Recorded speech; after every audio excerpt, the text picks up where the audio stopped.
கிறிஸ்து இயேசுவுக்குள் அன்பானவர்களே, இயேசுவின் ஆசீர்வாத ஊழியங்களின் மூலம் அன்பின் வாழ்த்துக்கள். தொடர்ச்சியாக தானியேல் தீர்க்க தரிசன புஸ்தகத்தினுடைய 2ஆம் அதிகாரத்துல நேபுகாத்நேச்சார் பார்த்த அந்த சொப்பனத்தையும் அந்த சொப்பனத்தின் மூலமாக தேவன் சொல்ல வந்த காரியத்தையும் ஒவ்வொரு நாளும் நாம் தியானித்து வருகிறோம். இந்த நாளிலும் தியானத்திற்கென்று மத்தேயு எழுதின சுவிசேஷ புஸ்தகம் 24ஆம் அதிகாரம் 15-16 வசனங்களில மேலும் பாழாக்கிற அருவருப்பை குறித்து தானியேல் தீர்க்கதரிசி சொல்லி இருக்கிறானே, வாசிக்கிறவன் சிந்திக்க கடவான். நீங்கள் இதை பரிசுத்த ஸ்தலத்தில் நிற்க காணும்போது யூதேயாவில் இருக்கிறவர்கள் மலைகளுக்கு ஓடி போக கடவார்கள். அதாவது இயேசுவினுடைய 2ஆம் வருகைக்கும் உலகத்தின் முடிவுக்கும் அடையாளம் என்ன என்று சீசர்கள் இயேசுவின் இடத்தில் கேட்டபோது இயேசு அநேக அடையாளங்களை சொல்லுகிறார். உலகத்துல நடக்கிற சில அடையாளங்கள், பூமி அதிர்ச்சி, நிலநடுக்கம், கொள்ளை நோய், யுத்தங்கள், பிரிவினை, கலவரங்கள், இதெல்லாம் உலகத்துல நடந்து கொண்டே இருந்தாலுமே வேதாகமத்திலேயே ஆண்டவர் ஒரு அடையாளத்தை சொல்லுகிறார். அதுல மிக மிக முக்கியம் என்னன்னா, பரிசுத்த ஸ்தலத்தில் நிற்கிற அருவருப்பு. அப்ப அந்த பரிசுத்த ஸ்தலத்துல அருவருப்பு வந்தது நிமித்தமாக யூதேயாவில் இருக்கிறவர்கள் மலைகளுக்கு ஓடி போக கடவார்கள் அப்படிங்கிறார். வேதாகமத்துல ஓடி போன அநேகரை குறித்து சொல்லப்படுது. இயேசுவை சிலுவையில் அறையப்படுவதற்கு அவரை கொண்டு போகிற போது கூட ஒரு வாலிபன் இயேசுவை பின்பற்றி வந்தான் என்றோம். ஒரு இடம் வந்தபோது அவன் வஸ்திரமில்லாமல் ஓடி போனான் என்று சொல்லப்பட்டிருக்கு. அந்த வாலிபன் யார் என்று வேத பண்டிதர் சொல்றாங்க, அந்த மார்க்கு எழுதின சுவிசேஷத்தை எழுதிய மார்க்கு தான் இயேசுவோடு கூட சிலுவையில் அறையப்படுகிற ஒரு சூழ்நிலை வந்துவிடுமோ என்று வஸ்திரத்தையும் விட்டுட்டு ஓடிட்டான் அப்படிங்கிறார். யாக்கோபு கூட பாருங்களேன், தன் தகப்பனையும் தாயை விட்டு ஓடி போகிற ஒரு சூழ்நிலை வருது. மோசே பாருங்க, 40 வயதுல எகிப்து தேசத்தை விட்டு ஓடி போகிற ஒரு சூழ்நிலை. அதோடு கூட ஒரு இளைய குமாரன் கூட பாருங்க, தகப்பனை விட்டுட்டு தூர தேசத்துக்கு ஓடி போறான்.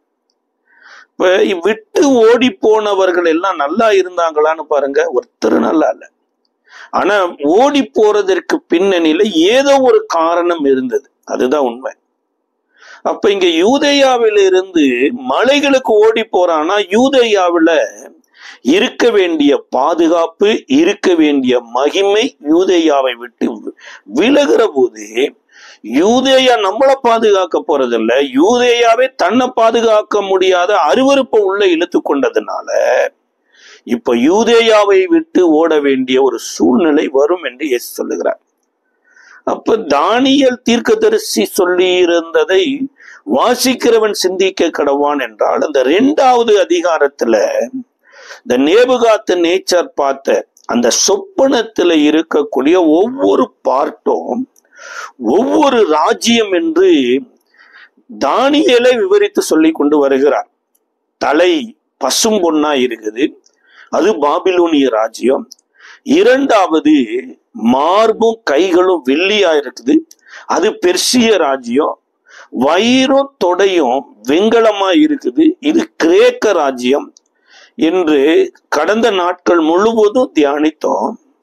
இன்றைக்கு கால்கள் ரோம ராஜ்யமாய், ரோம பேரரசை குறித்து தெளிவாக எழுதுகிறார். 32வது வசனத்துல இருந்து 34வது வசனம் வரைக்கும், அந்த சிலையின் தலைப்பாகம் பசும்பொன்னும், அதன் மார்பும் அதன் புயமும் வெள்ளியும், அதன் வயிறும் அதன் தொடையும் வெண்கலமும், அதன் கால் இரும்பும், அதன் பாதங்கள் பாதி இரும்பும் பாதி களிமண்ணுமாம். அப்ப இந்த இரும்பு கால்கள்ல இருக்குது, இதுக்கு கீழே தான் பாதம், இந்த பாதம் பகுதி இரும்பு பகுதி களிமண் அப்படிங்கிறாங்க. இந்த ரோம ராஜ்யம் எனப்பட்டது ஒரு இரும்பு கோட்டையாக இருந்ததாம். இந்த ராஜ்யங்கள்லயே அதிகமான காலம் உலகத்தை ஆட்சி செய்தது அப்படின்னா இந்த ரோம ராஜ்யம் தான் பாருங்க. இது 525 வருடங்கள் ரோம ராஜ்யம் நடந்திருக்கு. அதாவது கிறிஸ்து பிறப்பதற்கு முன் 160 ஆரம்பிச்சு கிறிஸ்து பிறந்த பின்பு கூட, அவர் மரித்து உயிர்த்து பரலோகத்துக்கு போன பின்பு கூட ரோம சாம்ராஜ்யம் தான் இருந்திருக்குது. கிட்டத்தட்ட பிசி 160 AD 365 வருடம், இப்படி 525 வருடங்கள் ரோம ராஜ்யம் நடந்திருக்குது. இந்த ரோம ராஜ்யம் இவ்வளவு காலம் வருவதற்கு மிக மிக முக்கியமாக வேதாகமம் வந்து அடையாளம் காமிக்குதுங்க. அந்த வேதாகமத்துல இயேசுவினுடைய பிறப்பின் காலம் என்று சொல்லப்படுகிற அந்த காலத்துல லூக்கா எழுதின சுவிசேஷ புஸ்தகம் 2ஆம் அதிகாரத்தினுடைய 1வது வசனம் சொல்லுகிறது, அந்நாட்களில் உலகமெங்கும் குடிமதிப்பு எழுதப்பட வேண்டும் என்று அகஸ்தராயனால் கட்டளை பிறந்தது. சார், ஒரு நாட்டுல குடிமதிப்பு எழுதலாம். இப்ப உதாரணத்துக்கு இந்தியாவே இருக்குது. இந்தியாவில் அநேக மாநிலங்கள் இருக்குது. மாநில வாரியாக ஜாதி வாரியாக இன்னைக்கு கணக்கெடுப்பு வேணும் அப்படின்னு சொல்லி அரசியல் வட்டாரத்துல கேட்கறாங்க. அது ஓகே. அப்போ ஒரு முதலமைச்சர் டிக்ளேர் இடணும், இல்லைன்னா ஒரு குடியரசுத் தலைவரோ பிரதம மந்திரியோ அந்த நாட்டினுடைய குடிமதிப்பை எழுதுவதற்கு அவர் டிக்ளேர் பண்ணும்போது குடிமதிப்பு எண்ணுவதற்கு என்று சொல்லி சில அரசு பணியாளர்களை நியமித்து குடிமதிப்பு எழுதுறாங்கன்னு வைங்க. ஆனா இந்த அகஸ்தராயன் என்ன பண்றாருன்னா உலகம் முழுவதுக்குங்க குடிமதிப்பு எழுதப்படும்படியாய் கட்டளையே கொடுக்கிறார். அப்ப இன்றைக்கு அரசு பணியாளர்கள் போய் தேடி வீட்டுல எத்தனை பேரு, பிறந்த குழந்தை எத்தனை வயசு, எத்தனை ஆணு எத்தனை பெண்ணு, திருமணம் முடிச்சவங்க யாரு திருமணம் முடிக்காதவங்க யாருன்னு அரசு பணியாளர் வீடு வீடா போய் கேட்டது இந்த காலம். அன்றைக்கு அப்படி கிடையாது. ஆளாளுக்கு வெளியூர்ல எங்க செதுதி இருந்தாலும் அவர்கள் பூர்வ எல்லை ஊர்ல வந்து அவர்களுடைய ஜெனரேஷன் படி அவர்களுடைய பெயர்களை பதிவிடணும். இதனாலதான் மரியாளும் யோசேப்பும் தன் சொந்த ஊராகிய பெத்லகேமுக்கு கர்ப்பவதியாயிருந்த மரியாளை யோசேப்பு கூட்டி கொண்டு வந்தார். யாருங்க அப்ப இந்த அகஸ்வரராயன்? ஏங்க இப்படி உலகம் முழுவதையும் ரோல் பண்றார் அப்படின்னா, அந்த அகஸ்வரராயன் ஜூலியஸ் எனப்பட்ட ரோம சர்வாதிகாரியினுடைய வளர்ப்பு மகன். அப்ப ரோம ராஜ்யம் எப்படி இருந்தது அப்படின்னா, அநேக நாடுகளிலிருந்து சில அடிமைகளை எடுத்து கொண்டு வந்து தங்களுக்கு கீழே வளர்த்துறாங்க. அந்த குடிமதிப்பு எழுதப்படுகிற போது அதுல ஆண் பிள்ளைகள் அத்தனை பேரையும் ஒரு குறிப்பிட்ட நாட்களுக்குள்ள தனக்குள்ள கொண்டு வந்து தனக்குள்ள அடிமையாக வைத்து அவர்களை இராணுவ பயிற்சி எடுக்க வைக்கிறாங்க.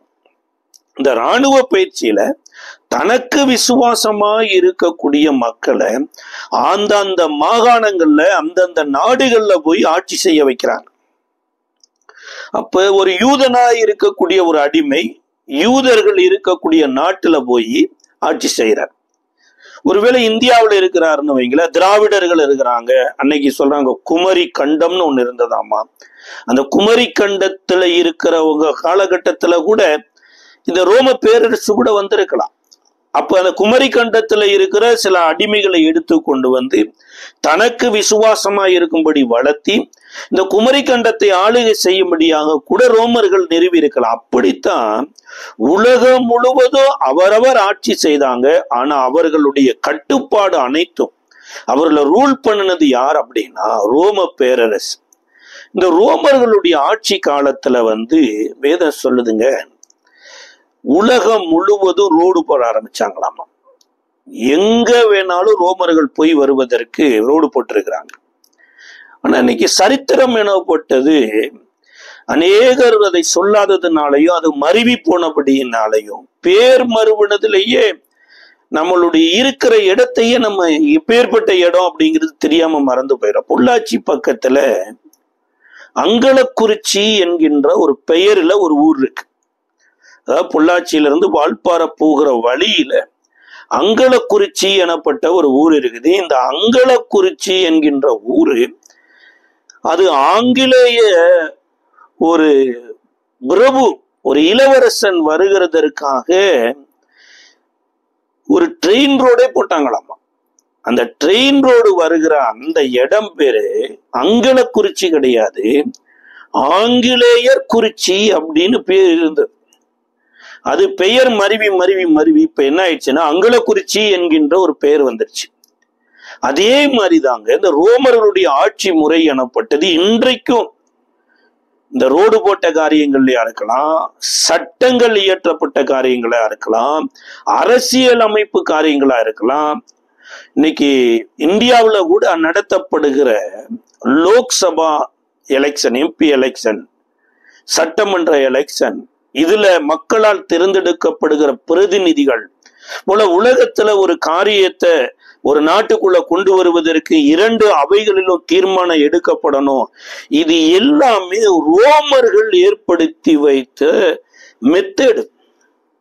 இந்த மெத்தேடத்தான் இன்றைக்கு இந்தியாவிலையும் பயன்படுத்துறாங்க, உலக நாடுகள் முழுவதும் பயன்படுத்துறாங்க. அப்ப இந்த கால் பகுதி எனப்பட்டது எவ்வளவு இரும்பை போல வலிமையா இருந்தது.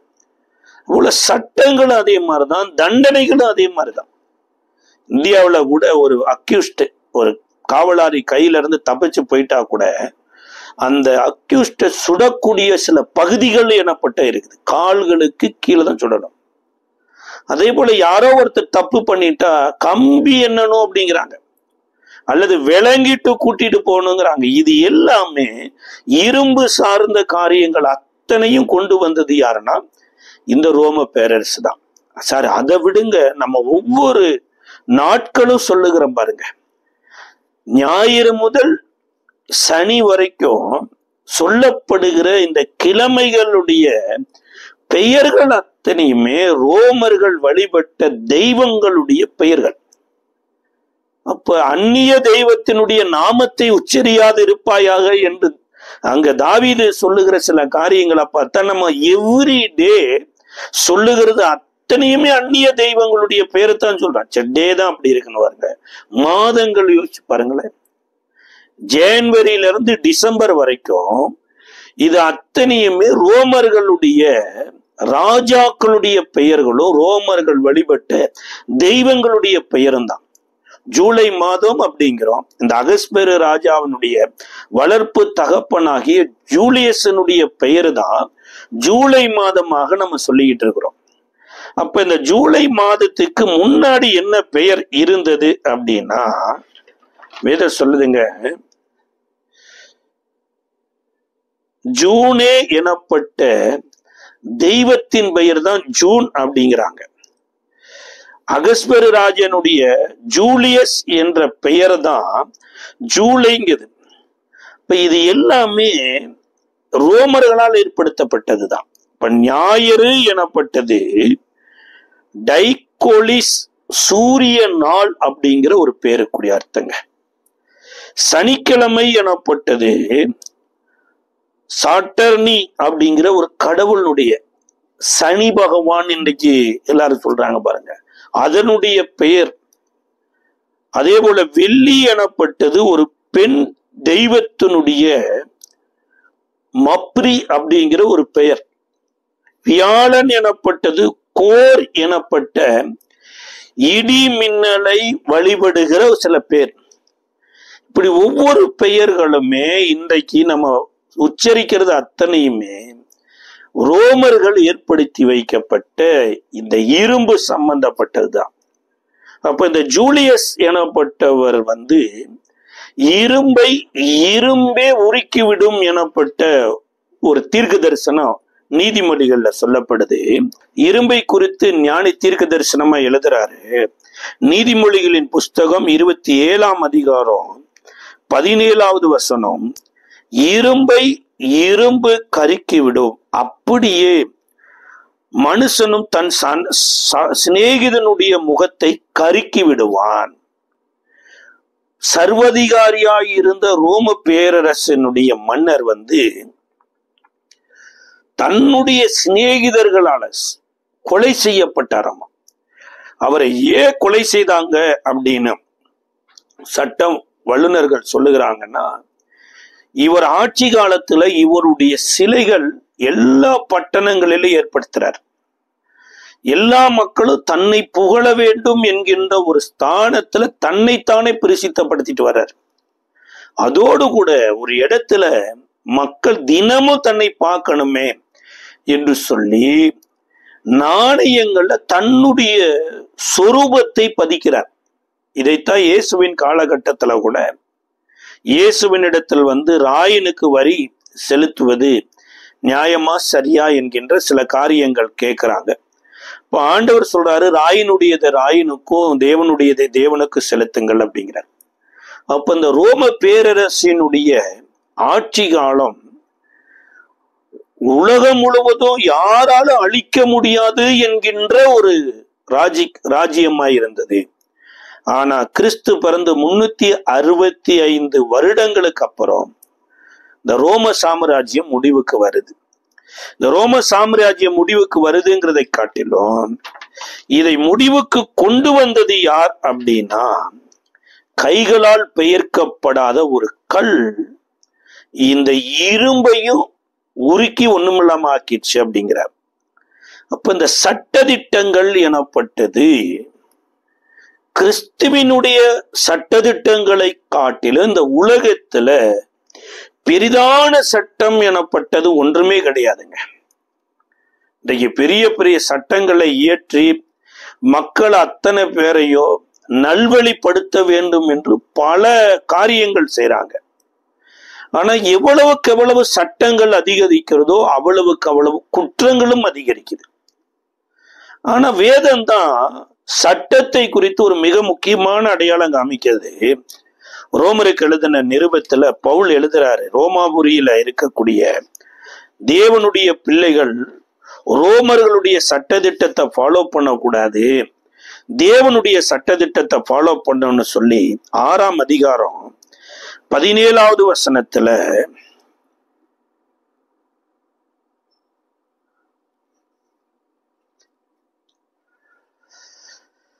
முன்னே நீங்கள் பாவத்துக்கு அடிமைகளாயிருந்தும் இப்பொழுது உங்களுக்கு ஒப்புவிக்கப்பட்ட உபதேச சட்டத்திற்கு நீங்கள் மனப்பூர்வமாய் கீழ்ப்படிந்ததினால் தேவனுக்கு ஸ்தோத்திரம். சார், இது ஒரு உபதேசம் எனப்பட்டதே ஒரு லா. அதாவது முன்னே நாம் பாவத்துக்கு அடிமைகளா இருந்தோமாமா, ஆனா பாவத்தின் அடிமைகளா இருந்த நமக்கு தேவன் விடுதலை கொடுக்கிறது மாத்திரமல்ல, தேவனுக்கு அடிமைகளாகும்படி ஒரு சட்டத்தையே தேவன் ஏற்படுத்துறாரு. அந்த சட்டம் தான் உபதேச சட்டங்கிறார். இது உபதேச சட்டம் நீங்க சொன்னவரு.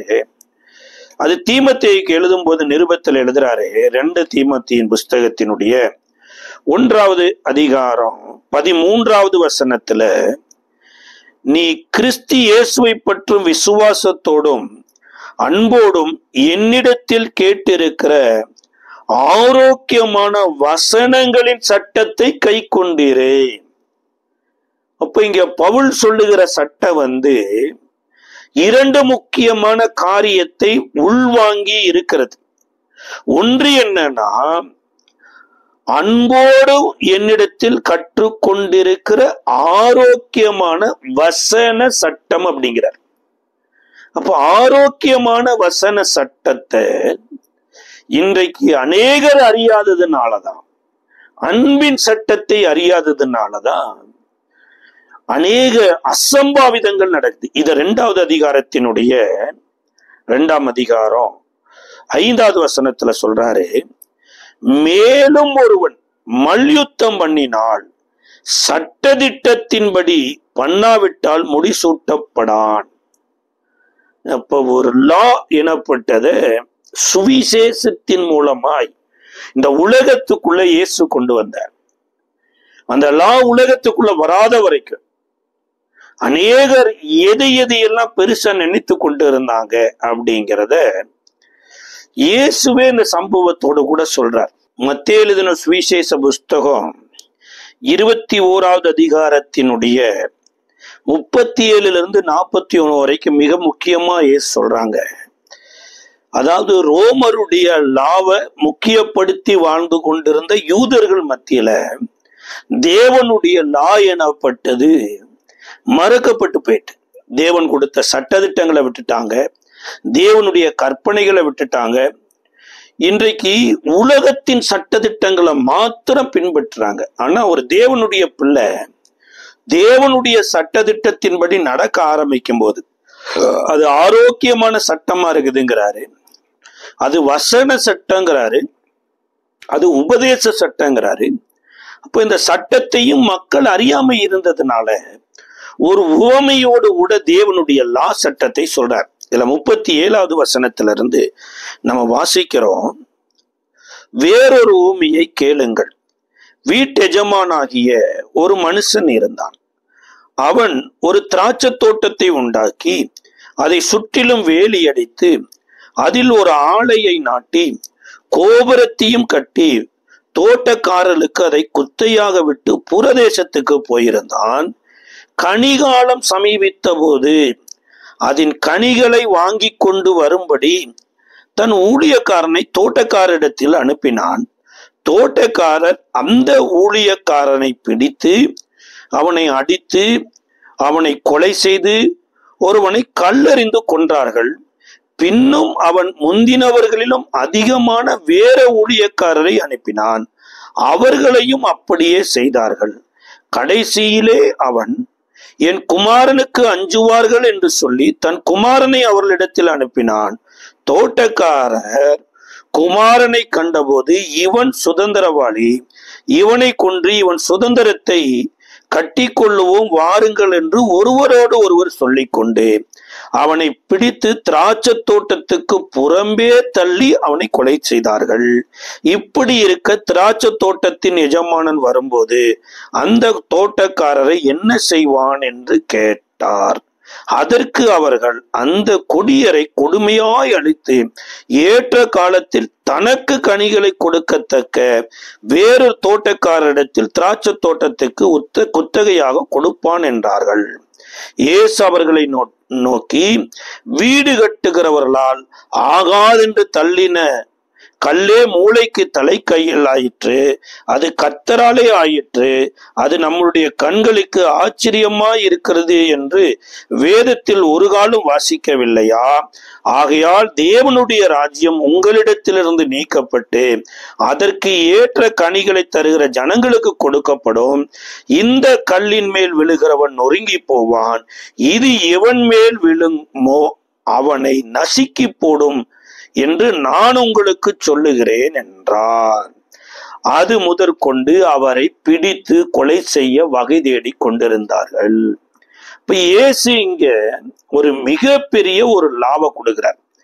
என்ன லா அப்படின்னா, ஒரு வீட்டு எஜமானன் திராட்சை தோட்டத்தை உருவாக்குறார். அந்த திராட்சை தோட்டத்தை உருவாக்குனது மாத்திரமல்ல, சுத்திலும் வேலி அடைக்கிறார், ஆலையை உண்டாக்குறார், கோபுரத்தை கட்டுறார். இதற்கு அப்புறம் அந்த திராட்சை தோட்டத்தை ஒரு சில மக்களிடத்துல குத்தகைக்கு கொடுத்துட்டு போயிட்டார். அதாவது அவர்கள் விரும்புறபடி அந்த திராட்சை தோட்டத்தை என்ன பண்ணிக்கலாம், பயன்படுத்திக்கலாம். அவர்கள் விரும்புற வண்ணமா திராட்சை தோட்டத்துல வாழ்ந்துக்கலாம், பழங்களை புசித்து கொள்ளலாம். ஆனா ஒரு டைம் எனப்பட்டது ஒண்ணு வரும். அந்த டைம்ல கனி கொடுக்கிற ஒரு காலம் வர்ற போது எஜமானனே வேலைக்காரரை அனுப்புவாராமா. அதாவது எஜமானனுக்கு கொடுக்க வேண்டிய கனிகளை கேட்டு வாங்கி வரும்படியாய் ஆட்களை அனுப்புறார். அதன் அடிப்படையில எஜமானனுடைய ஆட்கள் தான் அங்க போறாங்க. இப்ப கனிகளை கேட்க போகும்போதுதான் அங்க அந்த திராட்சை தோட்டத்தை குத்தகைக்கு வாங்கினவன் கனி கேட்க வந்தவங்களை அவமானப்படுத்துறான், அடிக்கிறான், காயப்படுத்துறான், சிலரை கொலையும் செய்து விடுகிறான், சிலரை கல்லால் அடித்தும் கொலை செய்யறான். அப்ப இது ஒருவேளை அந்த முதலாளியினுடைய வேலையால் என்று தெரியாமல் இருந்திருக்கும். அதனால முதலாளியுடைய வேலையால் தான் வருகிறார் என்கின்ற ஒரு அடையாளத்தோடு கூட அதிலும் கனமான வேலையாட்களை அனுப்பின போது முதல்ல செய்தது போலவே செய்யறாங்க. கடைசியா தன்னுடைய குமாரனை அனுப்புனா தன்னுடைய குமாரனுக்கு பயந்துட்டு செய்வாங்கன்னு பார்த்தா வேலையாளவாவது யோசிக்காம அடிச்சாங்க. ஆனா குமாரனை இவன் தோட்டத்தினுடைய சுதந்திரவாளி, இந்த சுதந்திரவாளி இருக்கிற வரைக்கும் தோட்டம் நமக்கு சொந்தமாகாது, இவனை கொலை செய்து விட்டோம் என்றால் இந்த தோட்டத்தை சொந்தமாக்கி கொள்ளலாம் என்று சொல்லி அதை எப்படி சொல்றாங்கன்னா திராட்சை தோட்டத்திற்கு புறம்பே தள்ளி கொலை செய்தார்கள். புறம்பே அப்படின்னா ஊருக்கு வெளியில தள்ளி கொண்டு போய் அவரை கொலை செய்யறாங்க. இந்த உவமையை இயேசு சொல்றார்.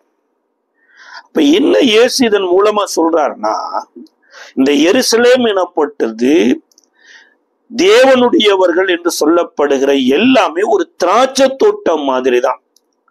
இந்த திராட்சை தோட்டத்துக்குள்ள உள்ள இவர்களை கொண்டு வந்ததே தேவன் தான். இன்னும் சொல்ல போனா இத திராட்சை தோட்டமா உருவாக்கினவரே தேவன் தான்.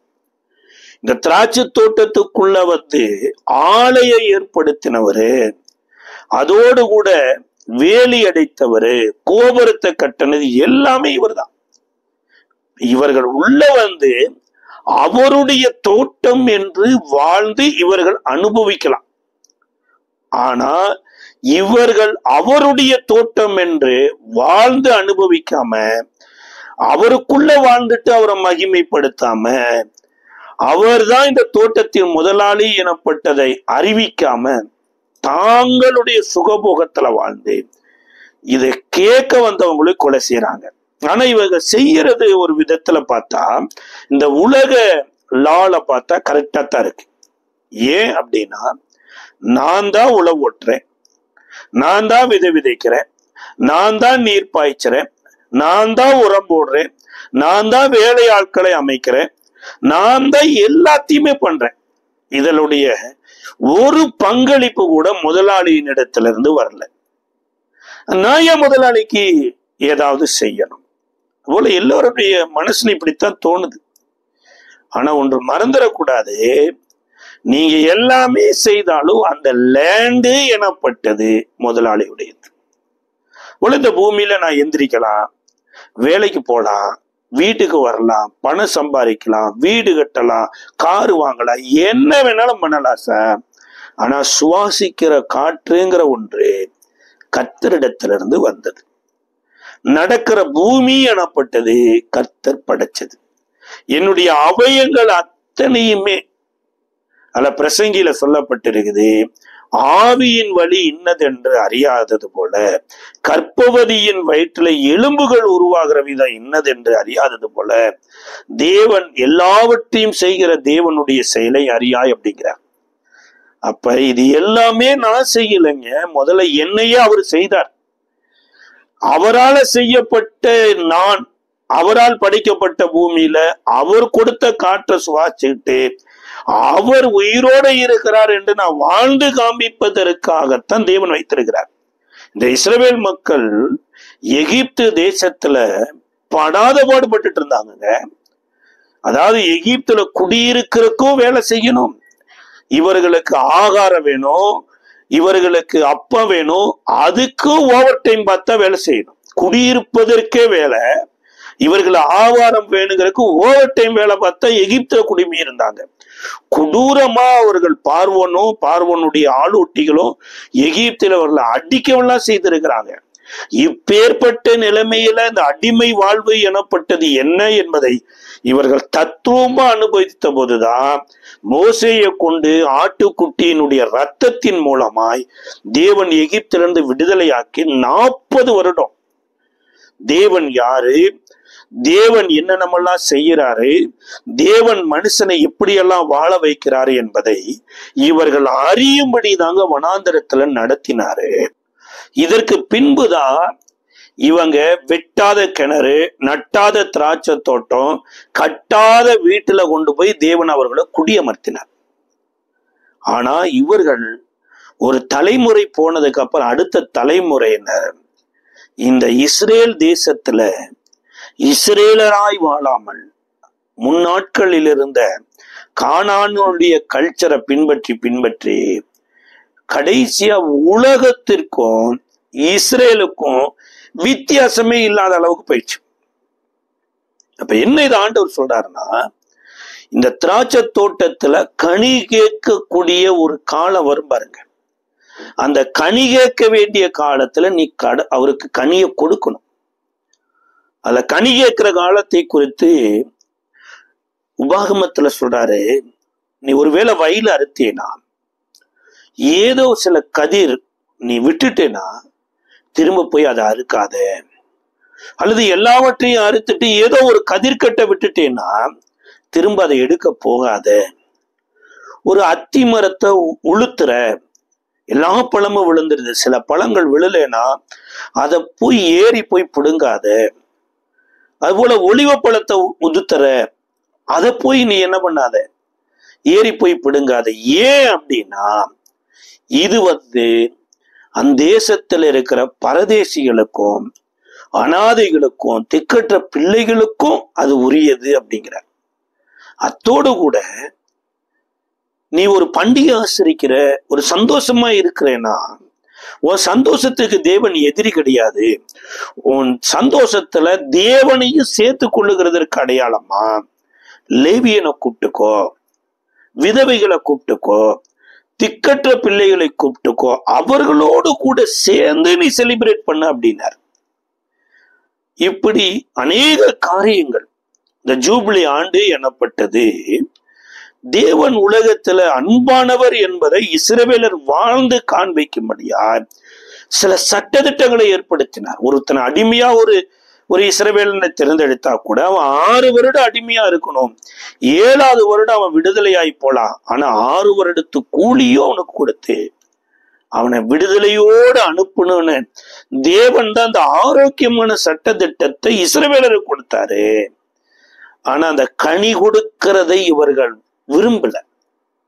இவர்கள் எப்படி இருந்தாங்கன்னா, உலகம் எப்படி தேவனற்றவர்களாய் இருந்ததோ அதே போல இந்த இஸ்ரவேலரும் தேவனற்றவர்களாய் வாழ்ந்துட்டு, ஆனா பண்டிகை மாத்திரம் வருடம் தேவனுக்கு பண்டிகை செலுத்துறோம், பஸ்கா பண்டிகை ஆசரிக்கிறோம், கூடார பண்டிகை ஆசரிக்கிறோம், ஜூபிலி ஆண்டு சார் ஜூபிலி ஆண்டு ஆசரிக்கிறதுங்கிறது இன்றைக்கு பாருங்களேன், புத்தர் சிலை வழிபாடே கூடாது அப்படின்னு ஒரு கூட்டத்தை உருவாக்கி போதிச்சுட்டே வந்தார்.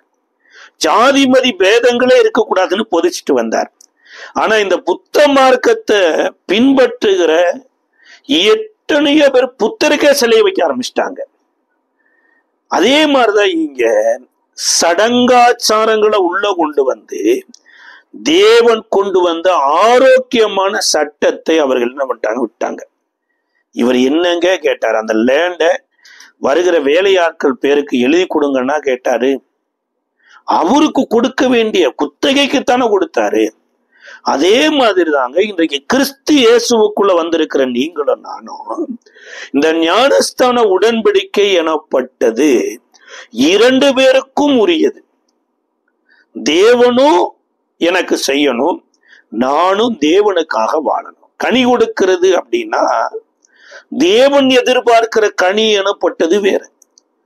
ஏசாயா 5வது அதிகாரத்துல சொல்லப்படுது, அவர் நற்கனியை தேடி வந்தாராமா, ஆனா கசப்பான கனியை அவருக்கு கொடுத்தாங்களாமா. நான் கொடுத்த லேண்ட் எனக்கு திருப்பி கொடுன்னு கேட்டாரா, அல்லது நீ இனிமேல் பட்டு இந்த லேண்டை நீ நடத்தக்கூடாது, உனக்கு சப்போர்ட்டிவா என் ஊழியக்காரங்களை வைக்கிறேன் அப்படின்னா சொன்னாரு. அவருக்கு கொடுக்க வேண்டிய கனி எனப்பட்டதை கொடுக்கணும் அப்படிங்கிறத கேட்டார்.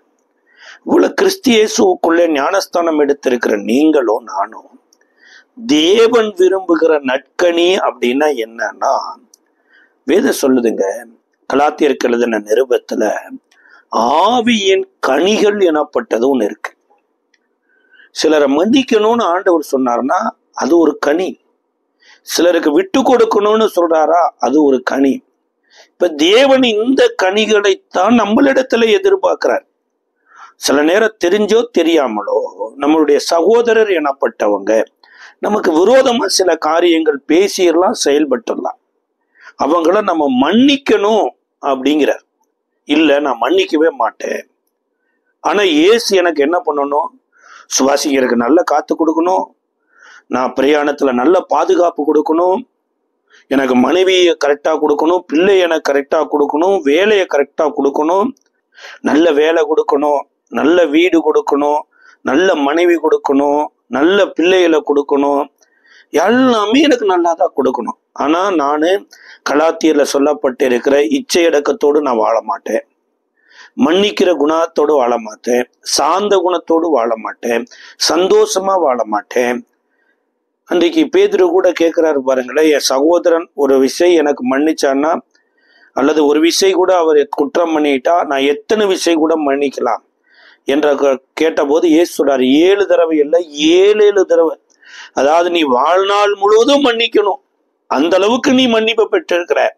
அப்ப ஆவியின் கனிகளை அவர் சில நேரம் நம்மளிடத்துல எதிர்பார்க்கிறார். ஆராதனைக்கு வர்ற சர்ச்சில் ஆவியானவர் நம்மளோட கூட இடைபடுகிறாரு. அந்த நேரத்துல நம்ம மன்னிக்காம இருந்தோம்னா அங்கதாங்க சட்டத்தை மீறுகிறவர்களாம் மாறுறோம். அப்ப ஆரோக்கியமே பாதிக்கப்படுது. ஒரு மனிதன் ஆரோக்கியமான சட்டத்தை மீறுகிற போது அந்த மனிதனுடைய ஆரோக்கியமும் சேர்ந்தே என்ன பண்ணுதுன்னா பாதிக்கப்படுது. இப்ப கர்த்தர் எதிர்பார்த்த கனிய கர்த்தருடைய வேலைக்காரங்க தான் கேட்டு வருவாங்க. இல்ல, நீ தோட்டத்துல எப்படியோ வாழ்ந்துக்கப்பா, அவருக்கு கனியெல்லாம் கொடுக்க வேண்டாம், நீ திராட்சை கனிய புசி, திராட்சை சார புசி, நல்ல வீடு கட்டி சந்தோஷமா இரு, யாரையும் மன்னிக்காத, யாரிடத்துல அன்பு கூறாத, இச்சையடக்கத்தோடு வாழாத, இயேசு உன்னை ஆசீர்வதிப்பார்னா இங்க இயேசு இந்த ஊமையத்தான் சொல்றாரு. பின்னொரு ஊழியக்காரங்களையும் அனுப்புனார்.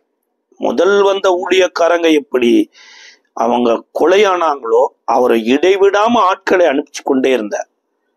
அதுக்கப்புறம் கடைசியா 3வது தான் குமாரனை அனுப்பினார் என்று சொல்லப்பட்டிருக்கு. இந்த யூதர்கள் தாங்க இயேசுவை எருசலேமுக்கு புறம்பே கொண்டு போய் அடித்து கொலை செய்தார்கள்.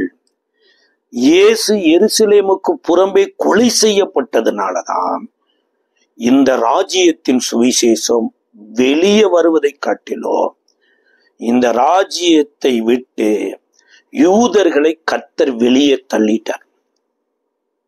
சொல்லப்பட்டிருக்குது, அந்த திராட்சை தோட்டத்துல இருந்த அவங்கள ஒரு மிகப்பெரிய ஒரு வார் பண்ணி திராட்சை தோட்டத்துக்கு வெளியே தள்ளினாங்களாமா. இது ரோம பேரரசு காலத்திலேயே நடந்தது. அத்தனை யூதர்களும் எருசலேமிலிருந்து வெளியில துரத்தப்பட்டாங்க. அதற்கு அந்த யூதர்கள் இயேசுவை சிலுவையில அறையும் போது இயேசுவினுடைய அந்த இரத்த பலி அவர்கள் மேலும் அவர்களுடைய பிள்ளைகள் மேலும் வரட்டுன்னு தங்களுக்கு தாங்களே சாபத்தை விரும்பி வாங்கிட்டாங்க. இதன் நிமித்தமாய் அந்த ரோமர் ஆட்சி காலத்துல பச்சிலம் குழந்தைகளை எல்லாம் எடுத்து செவுத்துல அடிச்சு கொலை செய்தாங்க. அப்ப இது எதை காண்பிக்கிறது அப்படின்னா, ரோமர்களுடைய சர்வதிகாரத்துக்கு ஒரு முடிவு எப்படி மனுஷனுடைய சகோதரனுடைய முகத்தை கருக்கி போடுகிறானோ அதே போல ஒரு இனத்தை வெளியிலிருந்து தேவன் உள்ள கொண்டு வந்து உள்ள வைத்து உலகத்திற்கு தேவன் இன்னார் என்று வாழ்ந்து காண்பிக்க வேண்டும் என்று ஏற்படுத்தினாரு. ஆனா அந்த இன மக்கள் ஆரோக்கியமான சட்ட திட்டத்தை விட்டு வெளியே போனதுனால அவர்களையும் இந்த ஆரோக்கியமான அந்த எருசலேமின் வாழ்விலிருந்து வெளியே தள்ளிட்டு இப்ப யார் கனி கொடுப்பார்களோ அவர்கள் கைகளில திராட்சை தோட்டம் கொடுக்கப்பட்டதாமா. அங்கதான் சொல்லுகிறது, இந்த கல் எவன் மேல் விழுகிறதோ அல்லது இவன் இந்த கல்லில் எவன் மேல் விழுகிறானோ அவன் நொறுங்கி போவான் அப்படின்னார். இப்ப தேவன் கொடுத்திருக்கிற சட்டதிட்டத்தின்படி வாழுகிறதே ஒரு ஆசீர்வாதங்க. நீங்க அவருடைய ஆரோக்கியமான சட்டதிட்டத்துக்கு நீங்க கீழ்ப்படிந்து நடக்கும்போது, இஸ்ரவேலரை எப்படி வனாந்தரத்துல இவர்கள் உறங்கின போதும் ஒரு அக்கினி ஸ்தம்பம் விழித்திருந்தது போல, இவர்கள் இளைப்பாறுதலில் இருந்த போதும் ஒரு மேகஸ்தம்பம் விழித்திருந்தது போல, இரவும் பகலும் எதுவும் சேதமடையாமல் பாதுகாக்கிற ஒரு நல்ல தேவன் இருக்கிறார். அந்த தேவனே நடத்துவார். அப்ப இது முக்கியமே இல்லை. எது முக்கியம் இல்லை அப்படின்னா, இரும்பு முக்கியம் இல்ல, இரும்பையும் அழிக்கிற ஒரு கல் இருக்குது. அந்த கல்லை குறித்து நம்ம நாளைக்கு பார்க்க இருக்கிறோம். நம்ம ஜெபிக்கலாம். கிருபை நிறைந்த நல்ல ஆண்டவரே, இயேசுவின் நாமத்தில் நன்றியோடு ஸ்தோத்திரிக்கிறோம் அப்பா. நல்ல ஆரோக்கியமான வேத சட்டதிட்டத்துக்கு கீழ்ப்படிந்து நடக்க உதவி செய்யும். அன்றைக்கு ரோமர்களுடைய ஆண்டவரே இரும்பு அரசாட்சி அப்பா, அநேக வருடம் 525 வருடங்கள் ஆண்டவரே இந்த உலகத்தை ஆண்டதை காட்டிலும் இன்றைக்கு 2025 வருடங்களுக்கும் பக்கமாக ஒரு சாம்ராஜ்யம் பெருகி கொண்டிருக்குதே. அந்த ஆரோக்கியமான சட்டதிட்டத்துக்கு கீழ்ப்படுகிற அந்த வாழ்க்கையை எங்களுக்கு தந்ததற்காக நன்றி. ஆசீர்வதியும் பலப்படுத்தி இயேசுவின் நாமத்தில் ஜெபிக்கிறோம் நல்ல